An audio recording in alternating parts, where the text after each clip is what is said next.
The Grateful Prince. Once upon a time, the king of the Gold Land lost himself in a forest, and try as he would, he could not find the way out.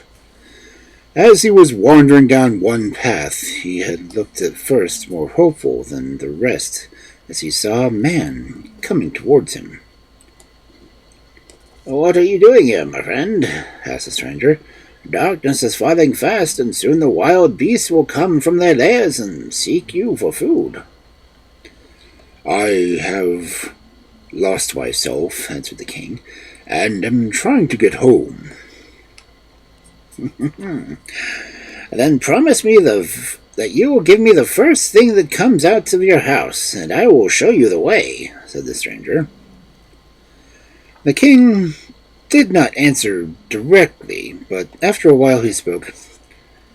"Why should I give away my best sporting dog?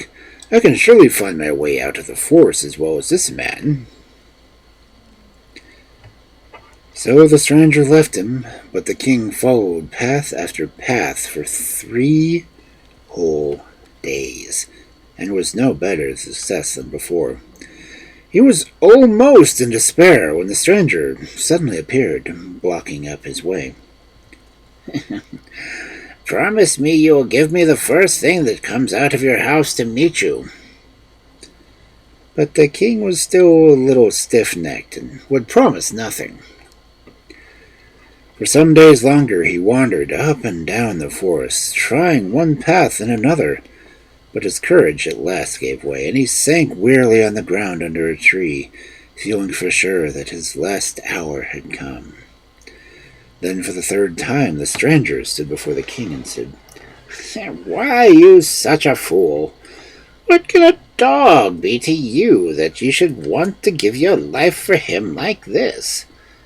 Just promise me the reward I want, and I will guide you out of the forest." "Well, my life is worth more than 1,000 dogs," answered the king. "The welfare of my kingdom depends on me. I accept your terms. Take me to my palace." Scarcely had he uttered the words when he found himself at the edge of the wood, with the palace in the dim distance.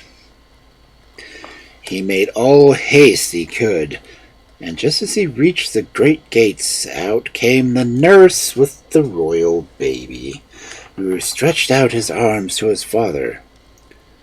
The king shrank back and ordered the nurse to take the baby away at once. Then his great boarhound bounded up to him, and his caresses were only answered by a violent push. When the king's anger was spent, he was able to think what was best to be done.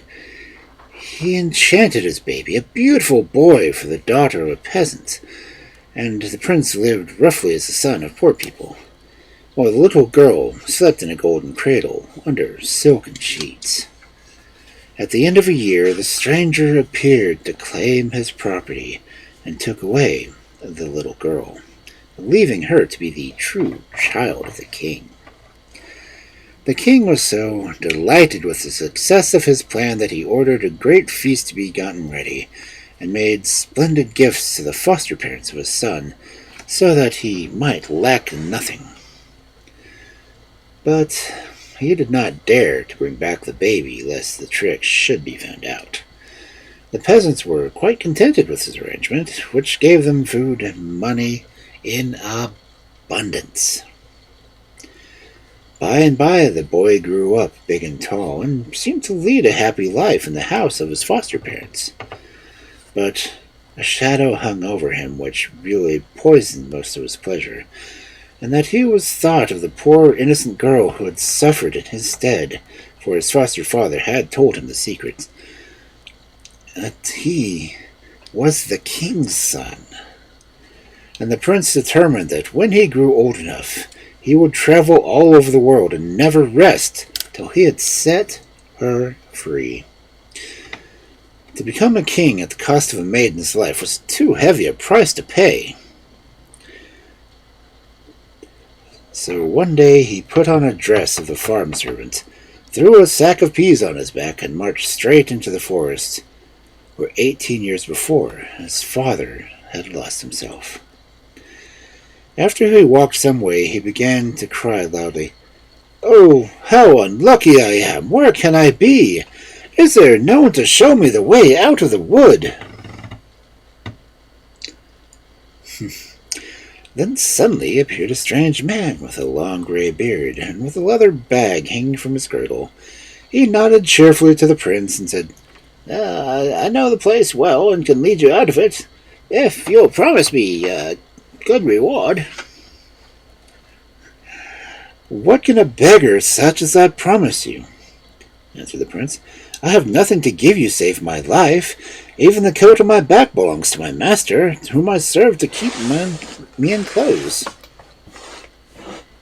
The stranger looked at the sack of peas and said, "But you must possess something. You're carrying the sack, which seems to be very heavy." "It's full of peas," was the reply. "My old aunt died last night, and without leaving enough money to buy peas to give the watchers, as is a custom throughout the country, I have borrowed these peas from my master, and I thought to take a shortcut across the forest, but I've lost myself, you see." "Then you are an orphan?" asked the stranger. "Why should you not enter my service? I want a sharp fellow in my house, and you please me." "Why not, indeed, if we can strike a bargain?" said the other. "I was born a peasant, when strange bread is always bitter. So it is the same to me who I serve. What wages will you give me?" "Every day, fresh food, meat twice a week, butter and vegetables, your summer and winter clothes, and a portion of land for you to use on your own." "Well, I shall be satisfied with that," said the youth. "Somebody else will have to bury my aunt. I will go with you." So this bargain seemed to please the old fellow so much that he spun around like a top and sang so loud the whole wood rang with his voice. Then he set out with his companion and chattered so fast that he never noticed that his new servant kept dropping peas out of his sack. At night they slept under a fig tree, and when the sun rose they started on their way. About noon they came to a large stone, and here the old fellow stopped, looked around carefully, gave a sharp whistle, and stamped 3 times on the ground with his left foot.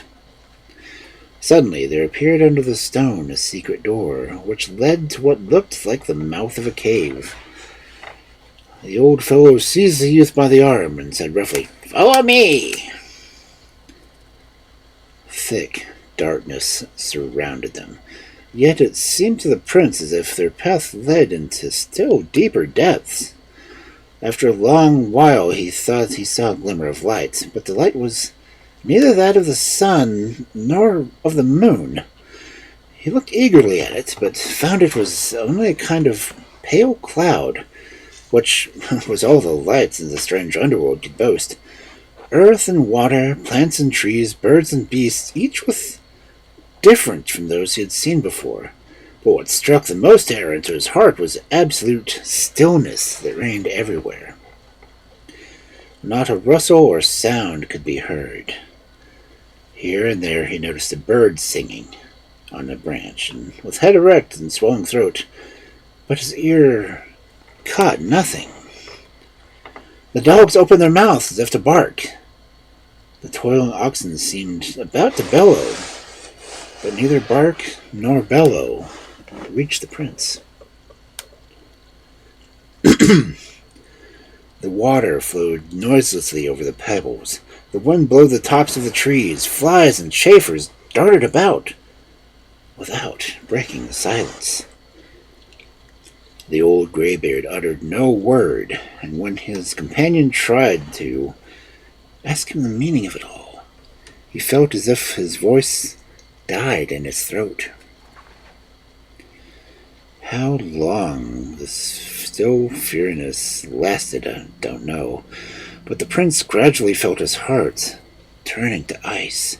His hair stood up like bristles, and a cold chill was creeping down his spine, when at last, oh, ecstasy! A faint noise broke on his straining ears, and his life of shadows suddenly became real. It sounded as if a troop of horses were plowing their way over a moor. Then the graybeard opened his mouth and said, "Kettle's boiling, we're expected at home." They walked on a little further, till the prince thought he heard the grinding of a sawmill, as if dozens of saws were working together, but his guide observed, "The grandmother is sleeping soundly. Listen how she snores." And when they had climbed a hill which lay before them, the prince saw in the distance the house of his master. But it was so surrounded with buildings of all kinds that the place looked more like a village or even a small town. They reached it at last and found an empty kennel standing in front of the gate. "Creep inside this," said the master, "and wait while I go in to see my grandmother. Like all very old people, she is very obstinate and cannot bear fresh faces about her." The prince crept trembling into the kennel and began to regret the daring which had brought him to this scrape. By and by the master came back and called him from his hiding place. Something had put out his temper, for with a frown he said, "Watch carefully the ways of our house, and beware of making any mistake, or it will go ill with you. Keep your eyes and ears open, and your mouth shut. Obey without questions. Be grateful if you will, but never speak unless you are spoken to." When the prince stepped over the threshold, he caught sight of a maiden of wonderful beauty, with brown eyes and fair curly hair. "Well," the young man said to himself, "if the old fellow has many daughters like that, I should not mind being his son-in-law. This one was just what I admire." And he watched her lay the table, bring the food, and take her seat by the fire as if she had never noticed that the strange man was present.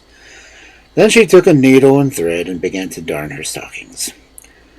The master sat at the table alone, and invited neither his new servant nor the maid to eat with him. Neither was the old grandmother anywhere to be seen. His appetite was tremendous. He soon cleared all the dishes and ate enough to satisfy a dozen men. When at last he could eat no more, he said to the girl, "Now you can go pick up the pieces and take what is left of the iron pot for your own dinner. But give the bones to the dog." The prince did not like the idea of dining off of scraps, which he helped the girl to pick up, but after all, he found that there was plenty to eat and that the food was very good. During the meal, he stole many glances at the maiden, who had never spoken to her, but she gave him no encouragement. Every time he opened his mouth for the purpose, she looked at him sternly, as if to say silence. So he could only let his eyes speak for him. Besides, the master was stretched out on a bench by the oven after his huge meal, and would have heard everything. After supper that night, the old man said to the prince, "For 2 days you may rest from your fatigues of the journey, and look about the house. But the day after tomorrow you must come with me, and I will point out the work you have to do. The maid will show you where you are to sleep." The prince thought from this he had leave to speak, but his master turned on him with a face of thunder and exclaimed, "You dog of a servant! You will disobey the laws of the house. You will soon find yourself a head shorter. Hold your tongue and leave me in peace." The girl made a sign to him to follow her, and throwing open a door, nodded to him to go in. He would have lingered a moment, for he thought she looked sad, but dared not to do so for fear of the old man's anger. "It is impossible that she can be his daughter," he said to himself, "for she has a kind heart, and I am quite sure she must be the same girl who was brought here instead of me, so I am bound to risk my head in this mad adventure." He got into bed, but it was long before he fell asleep, and even in his dreams he got no rest. He seemed to be surrounded by dangers, and it was only the power of the maiden who helped him through it all. When he woke, his first thoughts were for the girl, whom he had found hard at work. He drew water from the well and carried it to the house for her, and kindled the fire under the iron pot, and, in fact, did everything that came into his head that could be of any use to her. In the afternoon he went out in order to learn something new about his home, and wondered greatly he had not come across the old grandmother. In his rambles he came across the farmyard, where a beautiful white horse was in a stall by itself, and another was a black cow with two white-faced calves, while clucking of geese, ducks, and hens reached him from a distance. Breakfast, dinner, and supper were as savory as before, and the prince could have been quite content with his quarters had it not been for the difficulty of keeping silence in the presence of the maiden. On the evening of the second day he went, as he had been told, to receive his orders for the following morning. "I am going to set you something very easy to do tomorrow," said the old man when his servant entered. "Take the scythe and cut as much grass as the white horse will want for, say, his feed, and clean out the stall. If you come back and find the manger empty, it will go ill with you, so beware." The prince left the room, rejoicing in his heart, and saying to himself, "Well, I should soon be gone through with that. If I have never yet handled a plough or a scythe, at least I have watched the country people work them, and know how easy it is." He was just going to open his door when the maiden glided softly past and whispered in his ear, "What task has he set you?" "For tomorrow," answered the prince. "It is really nothing at all, just to cut hay for the horse and clean out his stall." "Oh, luckless being," sighed the girl. "How will we ever get through with it? The white horse, who is our master's grandmother, is always hungry. It takes 20 men always mowing to keep it for food for one day, and another 20 to clean out its stall. How then do you expect to do it all by yourself? But listen to me, and do as I tell you. It is your only chance. When you have filled the manger as full as it will hold, you must weave a strong plate of rushes which grow among the meadow, and cut a thick peg out of stout wood, and be sure that the horse sees what you are doing. Then it will ask what it's for, and you will say, 'With this plate I intend to bind up your mouth so that you cannot eat, say any more. With this peg I am going to keep you in one spot so you cannot scatter your corn and water all over the place.' After you say these words..." After these words, the maiden went away as softly as she had come. Early the next morning he set to work. His scythe danced through the grass much more easily than he had hoped, and soon he had enough to fill the manger. He put it in the crib and returned with a second supply when his honor was found the crib empty. Then he knew that without the maiden's advice he would certainly have been lost, and he began to put it into practice. He took out the rushes, which had somehow gotten mixed in with the hay, and plaited them quickly. "Son, what are you doing?" asked the horse wonderingly. "Oh, nothing," he replied. "Just weaving a chin strap to bind your jaws together in case you wish to eat any more." The white horse sighed deeply when it heard this, and made up its mind to be content with what it had eaten. The youth next began to clean out the stall, and the horse threw it out as if it found a master, and by midday there was still fodder in the manger, and the place was as clean as new. He had hardly finished when in walked the old man, who stood astonished at the door. "Is it really you who have been clever enough to do that?" he asked. "Or has someone given you a hint?" "Oh, I've had no help," replied the prince, "except what my poor weak head could give me." The old man frowned and went away, and the prince rejoiced that everything had turned out so well. In the evening his master said, "Tomorrow I have no special task to set you. But as the girl has a great deal to do in the house, you must milk the black cow for her, and take care you milk her dry, or it may be worse for you." "Well," thought the prince as he went away, "unless there's some trick behind, this does not sound very hard. I've never milked a cow before, but I have good, strong fingers." He was very sleepy and was just going towards his room when the maiden came to him and asked, "What is your task tomorrow?" "I am to help you," he answered, "and have nothing to do all day except milk the black cow dry." "Oh, you are unlucky," she cried. "If you are going to try from anything till morning till night, you couldn't do it. There's only one way of escaping the danger, and that is, when you go to milk her, take with you a pan of burning coals and a pair of tongs.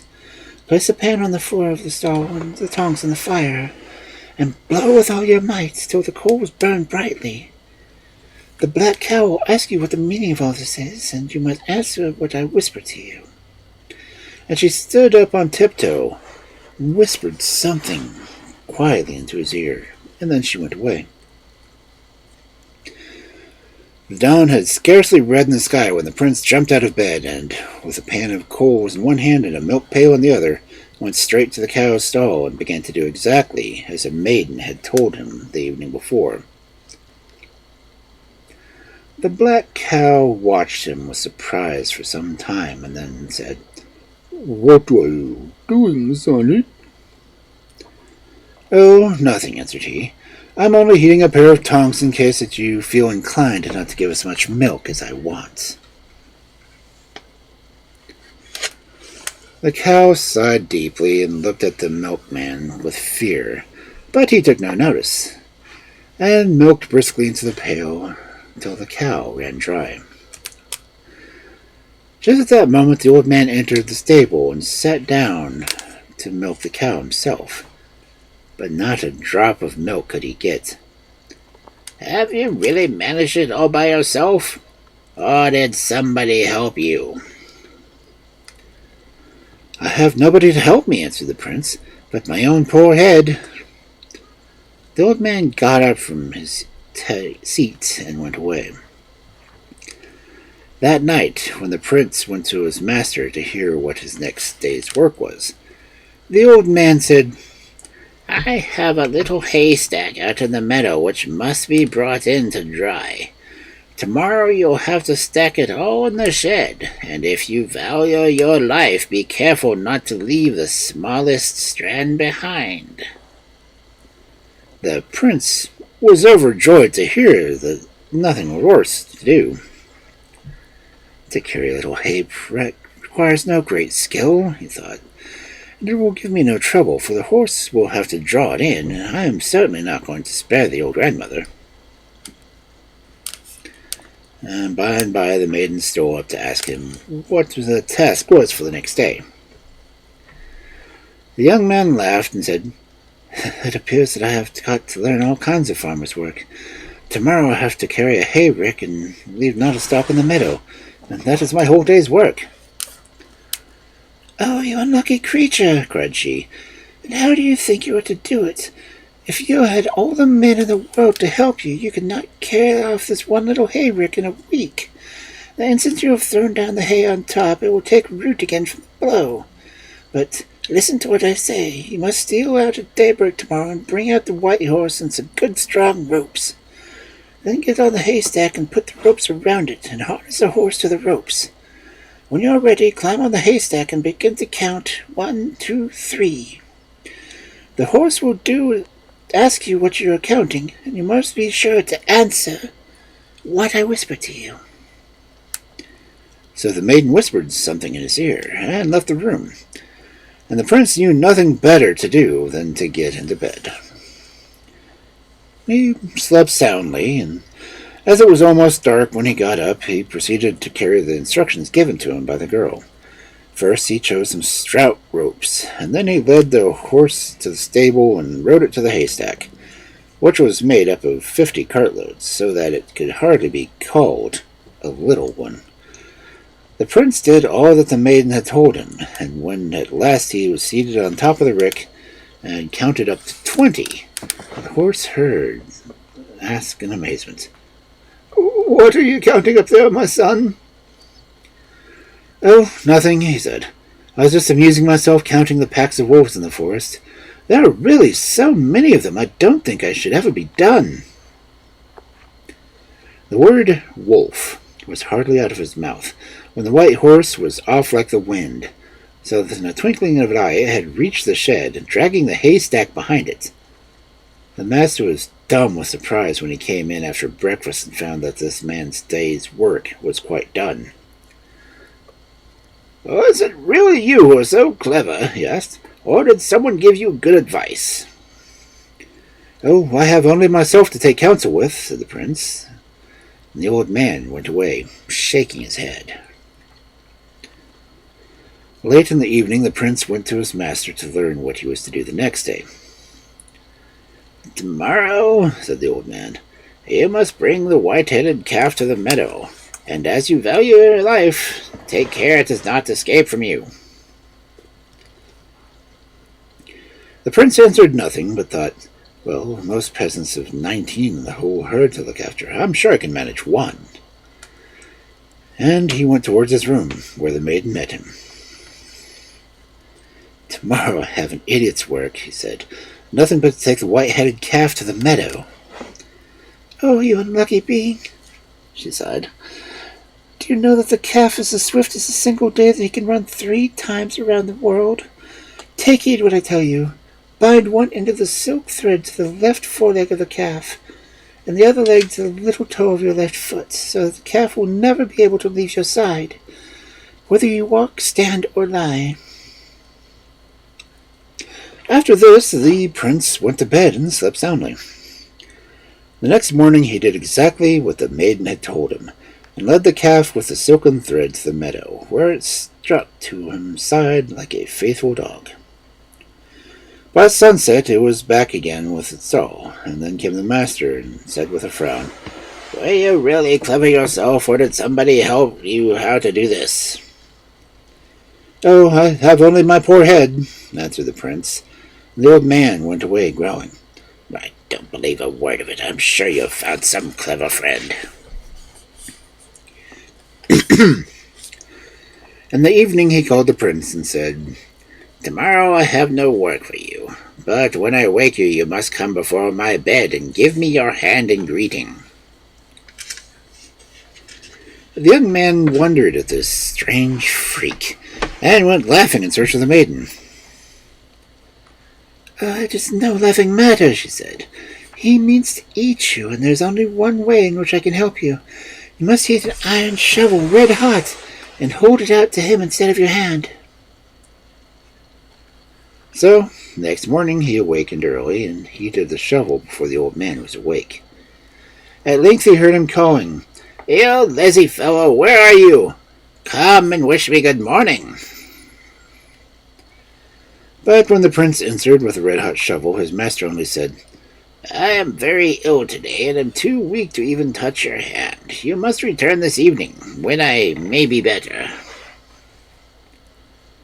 The prince loitered about all day, and in the evening went back to the old man's room. He was received in the most friendly manner, and to his surprise, his master exclaimed, "I am very well satisfied with you. Come to me at dawn and bring the maiden with you. I know you have long loved each other, and I wish to make you man and wife." The young man nearly jumped into the air for joy, but remembering the rules of the house, he managed to keep still.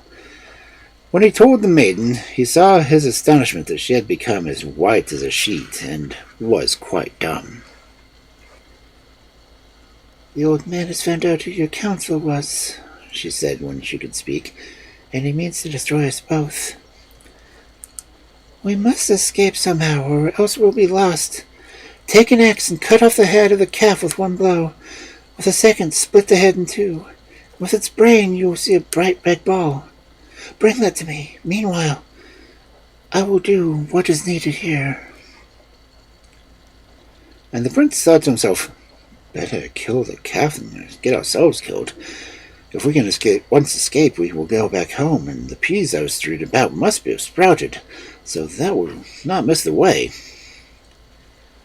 Then he went down to the stall, and with one blow of the axe killed the calf, and with a second split its brain. In an instant the place was filled with light, and as the red ball fell from the brain of the calf. The prince picked it up and wrapped it in a thick cloth and hid it in his bosom. Mercifully, the cow slept through it all, or by her cries she would have awakened the master. He looked around, and at the door stood the maiden, holding up a little bundle in her arms. "Where's the ball?" she asked. "Here," he answered. "We must lose no time in escaping," she went on, and uncovered a tiny bit of the shining ball to light them in their way. As the prince had expected, the peas had taken root and grown into a little hedge, so that they were assured not to lose the path. As they fled, the girl told him that she had overheard a conversation between the old man and his grandmother, saying that she was the king's daughter whom the old foe had obtained by cunning of her parents. The prince, who knew all about the affair, was silent, though he was glad from his heart that it had fallen on his lot to set her free. So they went on till day began to dawn. The old man slept very late that morning and rubbed his eyes till he was properly awake. Then he remembered that very soon the couple were to present themselves before him. After waiting and waiting till quite a long time had passed, he said to himself with a grin, "Well, they're not in much of a hurry to get married," he said again. And at last he grew uneasy and cried loudly, "Man and maid, what has become of you?" After repeating this many times, he became quite frightened, but call as he would, neither man nor maid appeared. At last he jumped angrily out of bed to go and search the depths of the culprits, but found an empty house and beds that had never been slept in. Then he went straight to the stable, where the sight of the dead calf told him all. Swearing loudly, he opened the door to the third stall and quickly cried to his goblin servants to go and chase the fugitives. "Bring them to me, however you find them, for I must have them," he said, and so spake the old man, and the servants fled like the wind. The runaways were crossing a great plain when the maiden stopped. "Something has happened," she said. "The ball moves in my hand. I'm sure we're being followed." Behind them they saw a black cloud flying before the wind. The maiden turned the ball thrice in her hand and cried, "Listen to me, my ball, and quick and change me into a brook and my lover into a little fish." In an instant there was a brook with a fish swimming in it. The goblins arrived just after, and seeing nobody, they waited a little, then hurried home, and leaving the brook and the fish undisturbed. When they were quite out of sight, the brook and the fish returned to their usual shapes, and proceeded on their journey. When the goblins, tired with empty hands, returned to their master, inquiring what they had seen, if nothing strange had befallen them. "Nothing," they said. "The plate was quite empty, save for a brook and the fish swimming in it." "Idiots!" roared the master. "Of course it was they!" And dashing open the door of the fifth stall, he told the goblins inside that they must go and drink up the brook and catch the fish. And the goblins jumped up and flew like the wind. The young pair had almost reached the edge of the wood when the maiden stopped again. "Something has happened. The ball was moving in my hand." And looking round, she beheld a cloud flying towards him, larger and blacker than the first. She's striped with red. "Those are our pursuers," cried she, and turning the ball 3 times in her hand, she spoke to it thus. "Listen to me, my ball, be quick and change us both. Turn me into a wild rose bush, and him into a rose on my stem." And in the twinkling of an eye, it was done. Only just in time, too, for the goblins were close at hand and looked round eagerly for the stream and the fish. But neither stream nor fish was to be seen. Nothing but a rosebush. So they went sorrowing home, and when they were out of sight, the rosebush and rose turned into their proper shapes, and walked all the faster, for they had little rest they had. "Well, did you find them?" asked the old man when his goblins came back. No," replied the leader of the goblins. "We found neither brook nor fish in the desert." "And did you find nothing else at all?" Oh, nothing but a rose tree on the edge of the wood with a rose hanging on it. Idiots, he cried. Why, that was they! And he threw open the door to the seventh stall, where his mightiest goblins were locked in. Bring them to me, however you find them, dead or alive, thundered he. For I will have them. Tear up the rose tree and the roots too. I don't leave anything behind, however strange it may be. The fugitives were resting in the shade of a wood, and were refreshing themselves with food and drink. Suddenly the maiden looked up. Something has happened, she said. The bow has nearly jumped out of my bosom. Someone is certainly following us, and the danger is near, but the trees hide our enemies from us. As she spoke, she took the ball in her hand and said, Listen to me, my ball. Be quick and change me into a breeze and make my lover into a midge. In an instant, the girl was dissolved into thin air, while the prince darted around like a midge. The next moment a crowd of goblins rushed up, and looking about they searched for something strange, for neither a rose nor a bush, nor anything else was to be seen. But they nearly turned back their backs, and go home enchanted when the prince and the maiden stood on the earth again.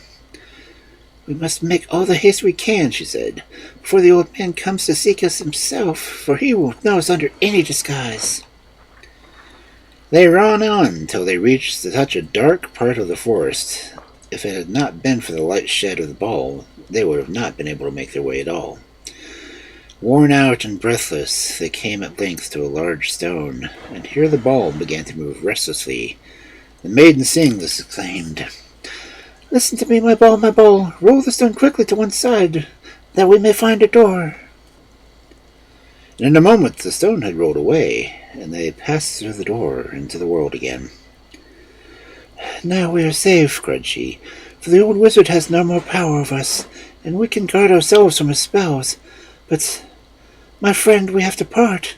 You will return to your parents. I must go in search of mine. No, exclaimed the prince. I will never part from you. You must come with me and be my wife. We will have gone through so many troubles together, and now we will share our joys. The maiden resisted his words for some time, but at last she went with him. In the forest they met a woodcutter who told them that in the palace, as well as in the land, there has been a great sorrow over the loss of the prince, and for many years had now passed during which there had found no traces of him. So by the help of the magic ball, the maiden managed that she could put some of the same clothes on that he had been wearing at the time he vanished, so that his father might know him more quickly. She herself stayed behind in the peasants' huts, so that the father and son might meet alone.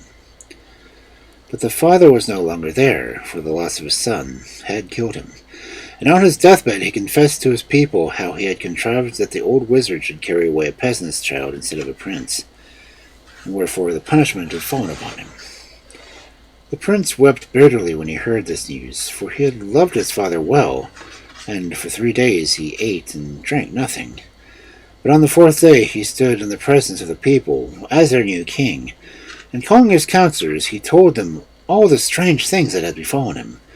And now the maiden had borne him safe through all. And the counselors cried in one voice, "Let her be your wife, our liege lady." And that is the end of the story.